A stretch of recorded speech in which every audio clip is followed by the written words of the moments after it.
रही नहीं कहीं रे नहीं भवरंग भूमि तले सर्वे निज निज अभिनय सारी बाहुड़ी काल संसार में जो अभिनय यार वास्तवता एवं जहाँ को आम कहे जहाँ प्रारब्ध बोली आम हिंदू शास्त्र मते मानू तार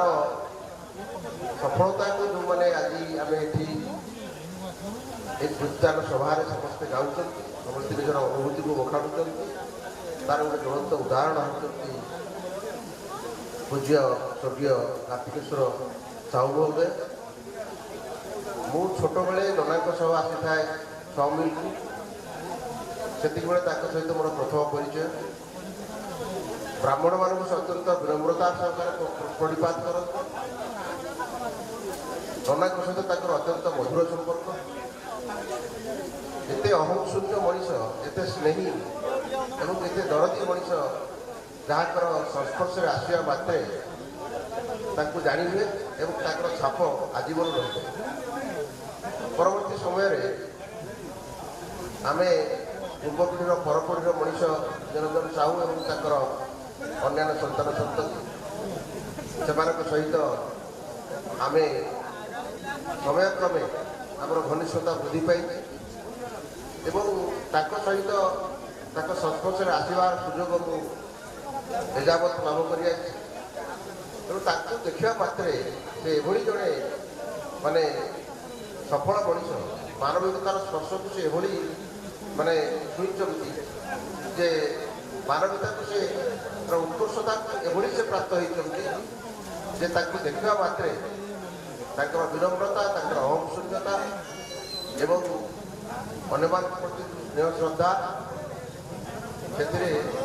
मुंड आपे रही जाए एवं आत्मत्राण कार्तिकेश्वर विद्यापीठ जो प्रतिष्ठा है नुआ गाँव से विभिन्न समय जाती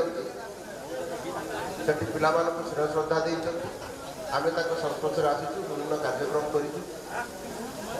से बेसी कथा कहते प्रति कथार हसी दिखते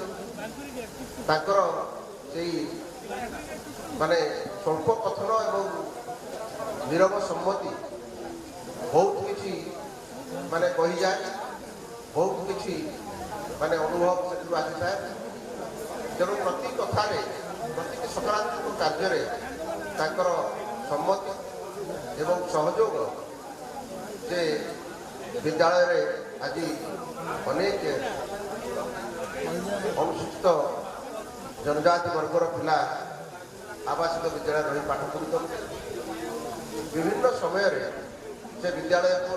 भित्तिभूमि विकास एवं पिला शैक्षिक भित्तिभूमि विकास करते से सहयोग कर सहानुभूति से विद्यालय को आज स्तर में पहुँची आम गोटे आशा रखिलु जे शतवार्षिकी अवसर में से शतायु रही आम स्वतंत्र कार्यक्रम मास्टर कार्तिकेश्वर विद्यापीठ करूँ से आशा माने असंपूर्ण रहीगला कि आम गणे ना किंतु जो मनीष पणिया जो मानविकतार स्पर्श आम पाइले से आम आजीवन माने गोटे पाथ्य आम निश्चित भाव में मन रखी एवं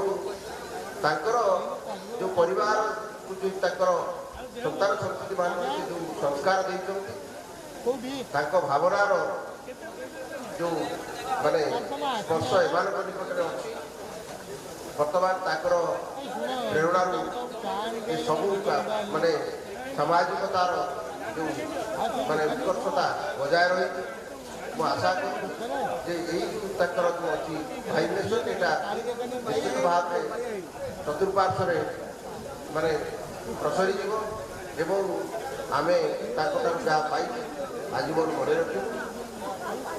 एवं यही अवसर में जो अमर आत्मा ନିଶ୍ଚିତ ଭାବରେ ଚିର ଶାନ୍ତି ଲାଭ କରୁ। ତାଙ୍କର ଆଶୀର୍ବାଦ ତାଙ୍କର ସୂକ୍ଷ୍ମ ସତ୍ତା ଆମକୁ ବାଟ ବଢ଼ଉଥାଉ ଏହି ଆଶା ଏବଂ ବିଶ୍ୱାସ ମୁଁ ରଖୁଛି ଏବଂ ତାଙ୍କର ପ୍ରେରଣା ତାଙ୍କର ପରିବାର ତାଙ୍କର ପାରିପାର୍ଶ୍ୱିକ ସମାଜ ପରିଧି ସବୁଠି ଯେଉଁଠି ତାଙ୍କର ସ୍ପର୍ଶ ଅଛି ସମସ୍ତେ ତାକୁ ଉପଲବ୍ଧି କରନ୍ତୁ ଏବଂ ତା ଦ୍ୱାରା ଅନୁପ୍ରେରିତ ହୁଅନ୍ତୁ ଏହି ଆଶା ରଖି ଏବଂ ଏକା ଆଜିର ଏ ପୁଣ୍ୟତିଥି ଅବସରରେ ସମସ୍ତଙ୍କର ସର୍ବମଙ୍ଗଳ କାମନା କରି ମୁଁ ରହୁଛି। ନମସ୍କାର।